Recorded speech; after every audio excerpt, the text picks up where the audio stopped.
दांडियांच्या आणि कानावर पडणाऱ्या संगीताच्या तालावर घुमणारे विविध रंगी घागरे आणि रास गरबाच्या रंगाबरंगी रंगलेली तरुणाई असा नवरात्रोत्सवाचा जल्लोष महाजनवाडी येथील रामनगर येथे पाहायला मिळाला। या रामनगर गरबा महोत्सवाचे आयोजन वानाडोंगरी नगर परिषदचे माजी बांधकाम सभापती सन्माननीय आबाभाऊ काळे यांनी केले होते। विविध रंगी नटणाऱ्या व उत्कृष्ट खेळणाऱ्या महिला व तरुण मुलींना गरब्याच्या शेवटच्या दिवशी आयोजकांकडून ट्रॉफी देण्यात आली।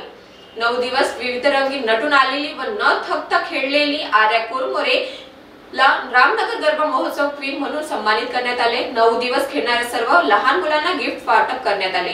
रामनगर नवरात्री गरबा महोत्सवाचे आयोजन करण्याचे भाग्य माझ्या पदरी पडले, हा मी देवी मातेचा आशीर्वाद समजेल असे मत शेवटच्या दिवशी आयोजक म्हणून आबाभाऊ काळे यांनी व्यक्त केले। या गरबा महोत्सवाचे प्रशिक्षण राजू हिवरकर व गौरव राऊत यांनी दिले। तसेच रामनगर गरबा महोत्सवाचे 9 दिवस सूत्रसंचालन अतुल बोबडे यांनी केले।